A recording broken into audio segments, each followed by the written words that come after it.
পরিবর্তনের লড়াই যখন আমরা করছি তখন আমরা দেখছি একদিকে ফ্যাসিস্ট যারা শক্তি ছিল আওয়ামী লীগ এবং তার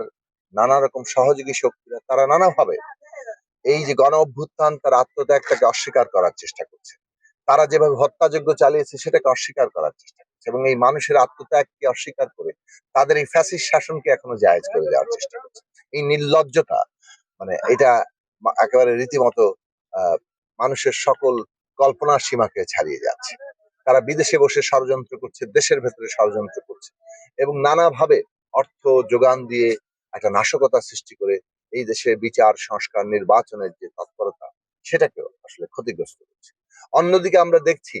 যে এইখানে বাংলাদেশে অভ্যুত্থানের যে চেতনা ছিল, অভ্যুত্থানের যে আকাঙ্ক্ষা ছিল যে এইখানে অন্তর্ভুক্তিমূলক বাংলাদেশ হবে, সকল মানুষের সকল নাগরিকের অধিকার এবং মর্যাদা প্রতিষ্ঠা হবে, সেই জায়গায় পুরনো ফ্যাসিবাদী কায়দায় অনেকেই নিজেদের মত অন্যের উপর চাপিয়ে দেওয়ার জন্য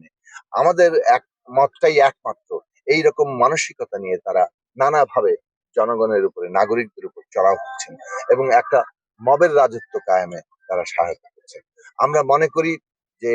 একদিকে যেমন এই আওয়ামী লীগ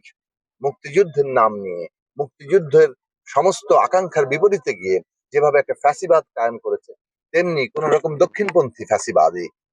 তার উত্থান কিংবা তার নানা রকম তৎপরতা সেটাও জনগণের আকাঙ্ক্ষার বিরুদ্ধে। কাজেই জনগণ চায় একটা গণতান্ত্রিক ব্যবস্থা, জনগণ চায় একটা অধিকার এবং মর্যাদার ব্যবস্থা,